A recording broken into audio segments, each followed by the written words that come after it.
오늘은 시험을 받으신 예수님이라는 주제로 여러분과 함께 은혜를 나누고자 합니다. 내년이죠. 2020년에는 일본 도쿄에서 하계올림픽이 있습니다. 전 세계 많은 운동선수들은 이 올림픽에 참가하는 자격을 얻기 위해서 열심히 그 전부터 준비를 해서 출전권을 따내고 또 올림픽 게임에 나가게 됩니다. 그래서 여러분이 올림픽을 보실 때 누가 금메달을 따고 은메달을 따고 동메달을 따는지에 대해서 먼저 관심을 가지시겠지만 사실은 이 사람들은 그 전부터 전 세계 몇 명 안 되는 사람들이 참가하는 이 올림픽에 나가기 위해서 이미 자격을 얻은 사람들입니다. 그래서 어떤 사람들이 말하는 것처럼 올림픽에 출전한 것만으로도 영광이라는 소리가 그렇습니다. 이미 어떤 자격을 가졌다는 것을 얘기하게 됩니다.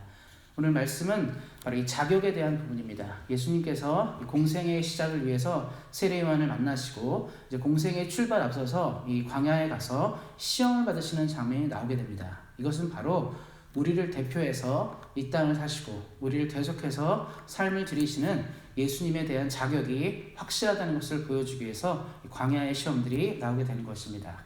이 출발하기 전에 이 광야에서 이렇게 앞에 이제 4장 1절 말씀에 이런 말이 있습니다.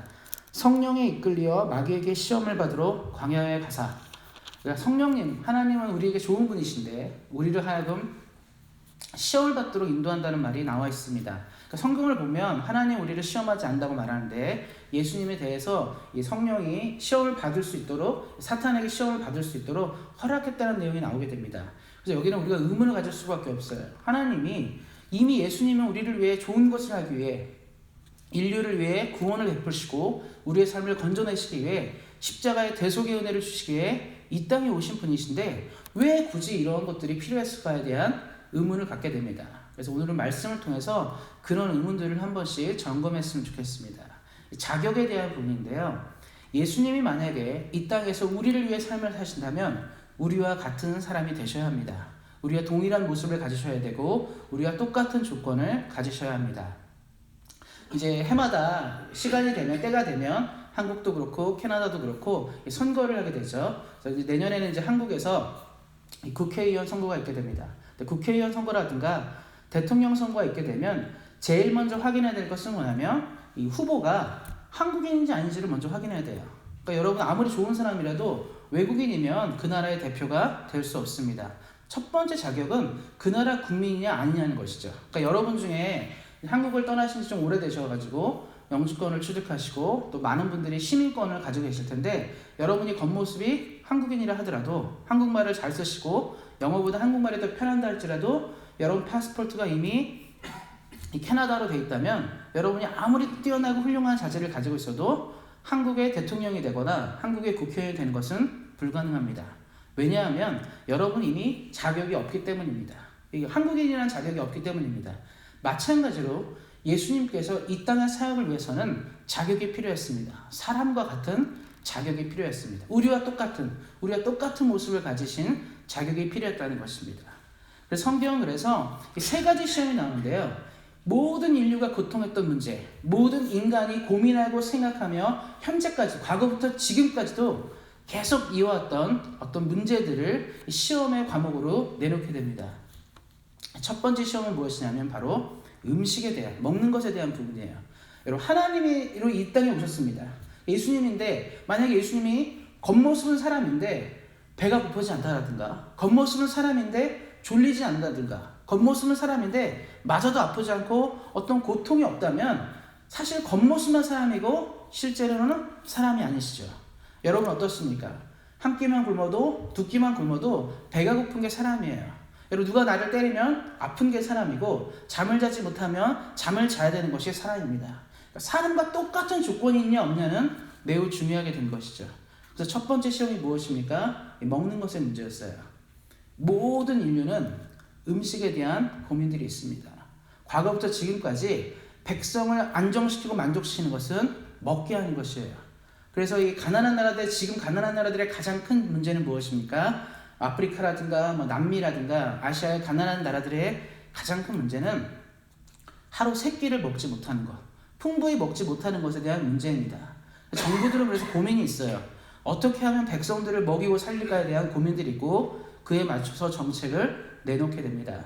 그것도 부족해서 원조도 받고 후원도 받으면서 음식을 나누는 것이죠.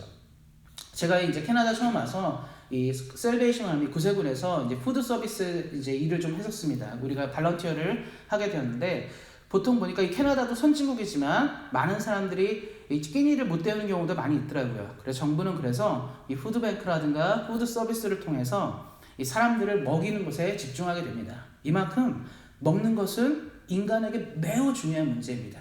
생존과 관련된 문제이기 때문입니다. 그래서 첫 번째 시험이 바로 이 먹는 것, 생존에 관한 문제입니다. 과연 배고플 때도 예수님이 하나님보다 먹는 것에만 우선하고 사는지 아닌지에 대한 테스트가 필요했다는 것입니다.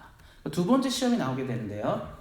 이 두 번째 시험은 이 보호와 안전의 문제입니다. 그러니까 성전 꼭대기에 올라가서 뛰어내려라. 그럼 하나님이 너를 보호해 주실 거니까 한번 뛰어내려 보라고 사단이 제안하게 됩니다.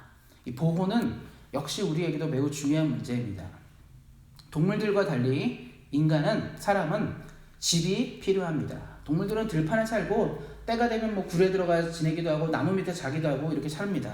사람은 달라요. 집이 필요합니다. 안전과 보호가 필요한 존재입니다. 그래서 여러분 최근에 뭐 시리아라든가 이라크, 아프가니스탄에 일어난 전쟁들을 보시면 무엇이 발생하냐면 폭격을 맞고 전쟁 중에 집들이 부서지고 날아가게 되면서 난민이 발생하게 되죠. 더 이상 내가 살아가는 땅에 살 수 없으니까 사람들이 움직이게 됩니다. 다른 나라로 움직이고 도망가게 되는 거죠. 왜냐하면 보호와 안전의 문제가 상실되었기 때문입니다. 한국 사람들은 이것을 잘 알고 있습니다. 일제 36년을 통해서 또 6.25 전쟁을 통해서 고통을 경험하였기 때문에 보호받고 안전하다는 것이 무엇인지를 우리는 잘 알고 있습니다. 인간에게 가장 중요한 문제 중에 하나는 바로 안전의 문제입니다. 사탄은 그래서 이 안전의 문제를 가지고 예수님께 도전했습니다. 그리고 세 번째 시험이 또 나오게 되죠. 세 번째 시험은 바로 무엇이냐면 이 권력의 문제입니다. 아마 앞서 언급한 첫 번째 먹는 것, 먹고 사는 문제, 그리고 보호와 안전의 문제만큼 가장 중요한 것 중에 하나는 바로 이 권력에 대한 부분입니다. 이 권력의 유혹인데요. 과거 역사부터 지금까지 앞으로도 역사에서 마찬가지겠지만 이 권력에 대한 유혹은 인간이 넘어서기 너무 힘든 부분 중에 하나입니다. 보통 사람들은 안 것이죠. 여러분 어떻습니까? 화목한 가정이시죠? 자녀들과 또 여러분 사랑하는 남편과 아내와 여러분 가족들과 행복하게 사실 것입니다. 때가 되면 함께 식사하고 때가 되면 함께 여행도 가고 함께 대화도 하고 좋은 시간을 보냅니다. 왜냐하면 우리가 뭐 특별한 권력과 힘이 없기 때문입니다. 그런데 과거에 어떻습니까? 왕들의 역사라든가 현대 뭐 재벌가들의 싸움을 보면 부모 형제가 없습니다. 부모 자식도 없고 오직 내가 그것을 가지냐 가지지 않냐의 싸움이 됩니다. 조선 초에 여러분 수양대군 세조 임금이 있었습니다. 세조 임금은 왕위를 갖기 위해서 동생 2명을 죽였고요. 조카도 죽였습니다. 권력이 무엇이길래 사랑하는 가족들을 죽이면서까지 가져야 했겠습니까? 이 권력의 유혹은 인간이 넘어서기 너무 어려운 부분입니다. 인류 최초의 유혹이 무엇입니까? 아담과 하와에게 사탄이 유혹한 첫 번째 유혹은 무엇이냐면 선악과를 먹으면 너는 하나님같이 될 수 있다. 다시 말해서 하나님이 가지고 있는 힘과 권력과 지위를 누릴 수 있다라고 유혹했습니다. 아마 다른 것으로 유혹했을 때는 넘어가지 않았을 거예요. 딱 한 가지. 너의 권세와 힘이 하나님같이 될 것이다에 우리가 빠져서 선악과를 먹게 된 것이죠. 권력의 유혹은 그래서 모든 인류가 예부터 지금까지 그리고 앞으로도 마찬가지겠지만 이겨내기 힘든 유혹이었습니다. 그래서 이 사탄의 유혹 중에 하나가 바로 이것이었죠. 예수님이 이 세 가지 시험을 받으셨습니다. 먹고 사는 문제, 생존의 문제, 보호의 문제, 그리고 권력의 유혹에 대해서 시험을 받으셨습니다. 우리가 말씀을 오늘 읽은 것처럼 예수님은 이 시험을 다 이겨내게 됩니다. 어떻습니까? 여러분이 너무 배고프고 가난한데 누가 돈으로 유혹하고 먹을 것으로 유혹한다면 여러분은 빠져나갈 자신 있겠습니까? 지금 우리 그런 거죠. 가장 중요한 건 빵이에요. 먹는 거. 밥입니다. 먹고 사는 것이 해결이 안 되는데 여러분 뭐가 중요합니까? 영화 보고 뭐 놀러 다니고 이게 중요합니까? 아니죠. 지금 내가 배를 굶는 사람은 밥을 먹는 게 제일 중요해요. 그게 제일 중요합니다. 집이 없는 사람한테는 집을 주는 게 제일 중요하고 여러분 힘이 없는 사람에게는 힘을 주는 게 제일 중요합니다. 그래서 여러분 왜 과거의 사람들이 권력 때문에 뭐 부모도 배신하고 형제도 배신하고 자녀도 배신하고 또 먹고 사는 것 때문에 뭐 나라를 전복시키기도 하고 변화시키기도 하고 이런 이유가 뭐겠습니까? 딱 하나예요. 우리가 갖고 있는 기본적인 욕구에 충족이 되지 않을 때 우리는 반항심이 생기고 싸우게 된다는 것을 성경은 보여주게 됩니다. 우리 누구도 이것을 넘어서기가 매우 어렵습니다. 아무리 훌륭한 사람도 이 문제를 넘어서는 것은 어렵습니다. 오늘 말씀에 나온 것처럼 예수님은 이 문제를 이겨내셨습니다. 그럼 이제 우리에게 질문이 한 가지가 있습니다. 그렇다면 우리와 동일한 모습으로 오신 사람의 욕구가 무엇인지 아시고 사람의 필요가 무엇인지를 아시는 예수님께서 어떻게 이것을 이겼는지가 매우 중요하게 됩니다. 그러니까 오늘 우리가 살펴보고 싶은 것은 보통 이제 설교를 하실 때 어떤 시험을 받았고 어떤 것이 무엇이냐를 많이 보겠지만 제가 오늘 집중하고 싶은 것은 어떻게 이겼냐는 것이에요. 어떻게 극복했느냐, 어떻게 이 시험과 이 싸움 속에서 승리할 수 있었는지를 우리가 보았으면 좋겠습니다. 이 1절부터 11절까지 말씀이 많이 반복되는 건 뭐냐면 기록되었을 때예요. 기록되었을 때. 성경에 기록되었을 때. 성경은 이렇게 말한다. 성경은 이런 식으로 전달한다라는 것들을 보여주게 됩니다. 여러분 인생의 문제 가운데 여러분의 삶을 힘겹게 하고 피곤하게 하고 지치는 문제, 여러분의 생존과 관련된 모든 문제, 여러분의 안전과 보호에 관련된 모든 문제, 여러분을 유혹하는 모든 문제의 답은 말씀에 있습니다. 성경은 대답을 줄 수 있는 하나님의 권세가 있고 권위가 있고 능력이 있습니다. 제가 말씀 한 구절만 읽어드리겠습니다. 히브리서 4장 12절에 이런 말이 있습니다. 하나님의 말씀은 살아있고 활력이 있어 좌우의 날선 어떤 것보다 예리하여 혼과 영과 및 관절과 골수를 찔러 쪼개기까지 하며 또 마음의 생각과 뜻을 판단하시나니. 하나님의 말씀은 살아있고 활력이 있다.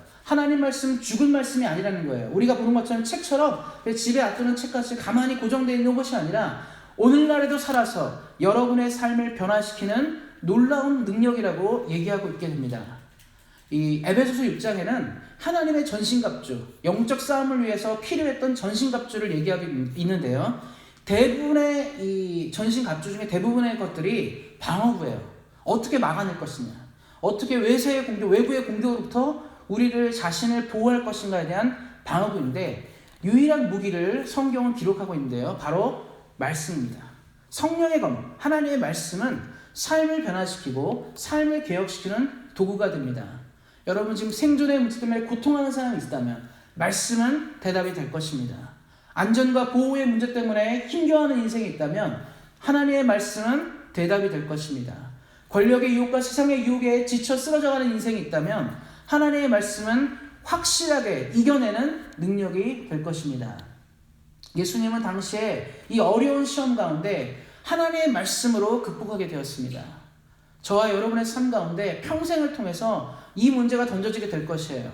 여러분 인간에게 제일 필요한 게 무엇입니까? 먹고 사는 문제죠. 맞습니다. 먹고 사는 것은 너무나 중요한 문제입니다. 사람에게 제일 필요한 것이 무엇입니까? 보호와 안전입니다. 우리에겐 집이 필요하고 국가가 필요하고 우리를 안전하게 해줄 것들이 분명히 필요합니다. 이건 부인할 수 없는 사실이에요. 또 우리에게 무엇이 필요합니까? 힘이 없는 것보다 힘이 있는 게 나아요. 약한 것보다 강한 것이 낫습니다. 그래서 우리는 모두 권력에 대한 큰 욕심들을 가지고 있습니다. 이 부인할 수 없는 사실이에요. 성경은 이것이 부인할 수 없는 것이라고 얘기하고 있게 됩니다. 그런데 성경은 또 한 가지를 얘기해요. 가장 중요한 것이 무엇이냐? 여러분 하나님은 누구십니까? 이 땅을 만드시고 창조하시고 이 땅의 모든 것을 만드신 분이십니다. 하나님은 여러분의 고민과 삶에 정확한 대답이 될 수 있습니다. 내일의 삶에도 오늘의 삶에도 앞으로 여러분의 인생에 부딪히는 모든 문제 속에 말씀은 대답하게 될 것입니다. 저와 여러분이 말씀과 친밀한 삶을 살기를 소망합니다. 말씀과 함께 하나님의 꿈을 이루고 하나님의 소망을 이루기를 소망합니다. 지금 여러분을 힘겨워하는 모든 문제 앞에 후퇴하지 마시고 거기에 달려가고 쫓아가지 마시고 말씀으로 하나님의 말씀으로 모든 것에 승리하심으로 하나님의 꿈과 비전을 이루고 하나님의 은혜를 충만히 누림으로 오늘의 삶 가운데 내일의 삶 가운데 승리하는 여러분 되시기를 예수님의 이름으로 축원드립니다. 아멘.